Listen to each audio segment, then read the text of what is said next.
Your task this week is to create a persuasive speech, and it's going to take us a few lessons to work our way through this. So we'll just take it one step at a time, and we can just pause it as we go along and then refer to it later. So basically the task is this. Imagine that you're a superhero and you've decided that you're going to quit saving the world. But there's one problem. What you need to do is you must persuade the chief of police that you are no longer required. Okay, so basically what we're aiming for is something like about a 2-minute speech, a bit more than a minute, and then you've got a bit of flexibility in that. So we're going to write a script, we're going to think about the persuasive devices that we can incorporate in there, and then we're going to look to record our speech, do a reading of the speech. So you might do it as an audio, or you might like to video yourself delivering that speech. That's something for down the track. The first thing that we have to do is we have to think about our character. And so you can choose a superhero that already exists, or you can invent your own superhero. It's totally up to you. So there's a bit of fun in it either way, and you've got control over who you do, and you might like to choose your favourite superhero. Or like I said, you could invent someone as well. And our first step is we're going to brainstorm everything that we know about that character. So I'd like you to put the heading, persuasive speaking task. Then here's our next subheading task. Step 1, decide on a character, and then we're going to draw the mind map. And in that mind map there are all these things that you might like to consider. So start with the special skills that your superhero possesses. See if you can just jot a few ideas. Your superhero may have a sidekick or people that support him or her, so you can jot them down too. Then you're probably going to have some enemies, so you can list those, and perhaps you have one super enemy, your nemesis. Maybe you can include that, and that will just give you a little bit of thought for when you're developing your persuasive argument. You might write down some of the weaknesses that you have that you might be able to say that's a reason for you not to be saving the town or city anymore. You obviously want to know where you're living, and then you might have a whole range of tools that you use. So that might be a vehicle, or it might be particular instruments that you have, and so there's a spot to plan all those. So that's our first stage. We want to think of who our character is and build as much information as we can. And the more that we can put in here, I think the more that it will make it easier when you get to your writing stage. So for this, I would imagine we'll need about 15 minutes. So if you'd like to pause the recording and go and do your brainstorming, go and do that, and then when you're ready, move on to the next step. Okay, welcome to step 2. In this step, what you're going to do is you're going to come up with some reasons why you are no longer required to protect the town or city that you live in.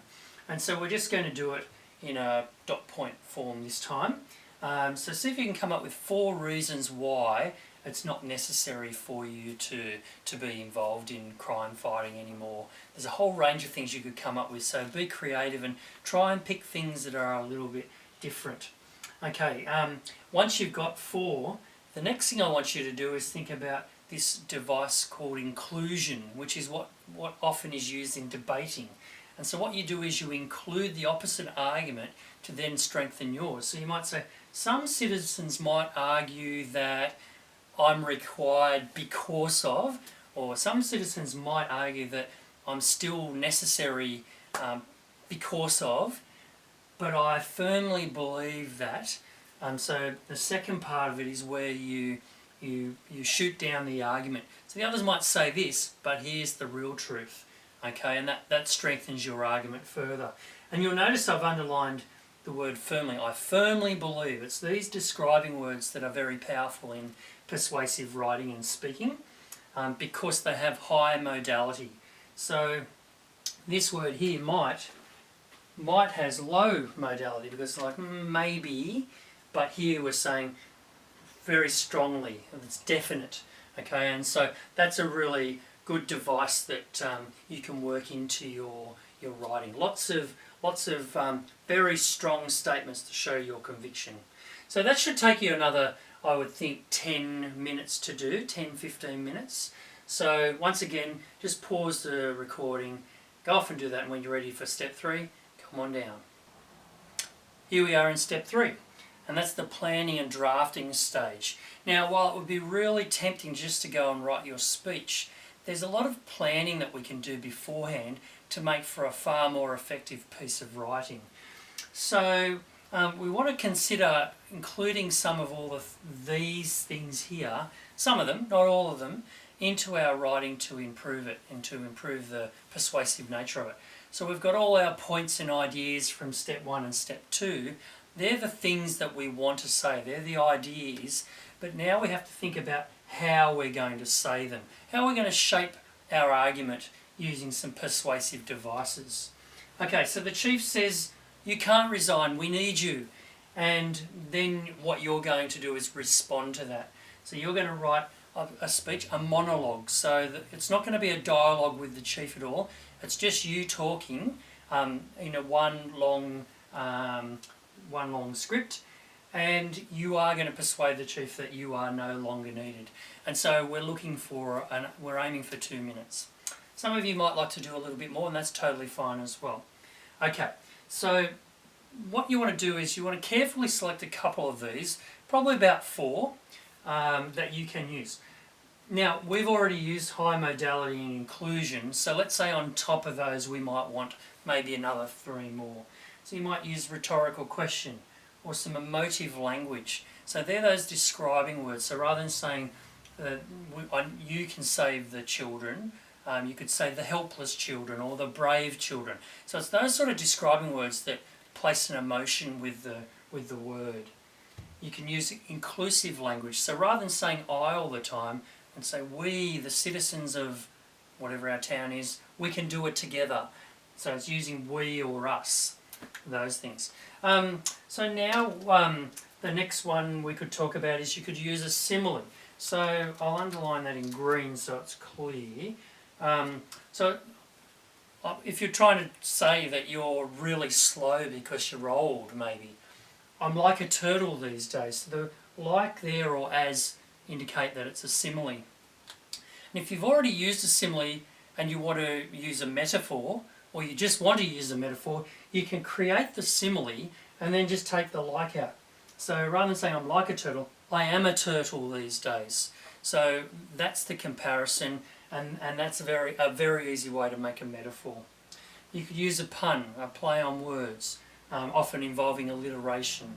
You can repeat some things, have repetition. Might be a single word or a short catch phrase that you might be able to use. You might use the rule of 3, so you have 3 things that you're going to say, like Julius Caesar, I came, I saw, I conquered. But it might be going back to slow. I'm slow, and then have 2 more words straight after it that it might be I'm tired, I'm slow, and that is a clever thing to do. And of course you can use a little bit of humour, you can use a bit of sarcasm. It's totally fine when you write your script to make it humorous, but you can also do it in a very serious manner too. There are lots of options and choices there. Okay, now in doing all this, we want to have one main reason. It's your thesis. Why is it that you no longer want to be a superhero and protect the town? And that's the thing that's going to tie your whole argument together. So we're going to see it at the start, and it's going to make sense when you're using all your examples to get through to the end where you prove that you're no longer needed by the police chief and the people of the town or city. Okay, so the planning phase I think is going to take you about half an hour, and the drafting, when you write your edit, I think that's going to take about an hour. So we're looking at about 3 periods to get through these 3 steps. Okay, once we've got through those 3 steps and you've got your draft done, you're going to need to do a bit of editing. So it might be that you write it out by hand, and I think that's a really good way of doing it. I think that if you've got the paper in front of you, or these notes are on the screen, You might have the video of this image so you can see it all. I'll step back so you can get a good look at it. And then write by hand. And then you've got that down on paper and you can put lines through things and change things around. And when you're happy, then you can type it up into a Google Doc and then that can become your published copy. And in doing that, you'll be making some editing changes as you go along. From that point, we'll have one more period, so that'll be the 4th lesson. And that's where you're either going to do a voice recording of your speech, or you're going to do a video. You could do both if you like, that's totally fine. Okay. When you're doing your recording, you need to think about how you're using your voice. So it might be the pace at which you're talking, so you might move quickly and then slow down. You might emphasize words. You might be talking in an accent. You might use pause for effect, to create a bit of drama. There are all these things that you can do rather than just talking in a monotone like this and being a bit boring. Okay, so we want to be a little bit animated in how we're speaking as well. Okay, so here's your opportunity to be incredibly creative. It's a good fun task. I know you're up to it, and I really look forward to chatting to you along the way and then looking at your final products.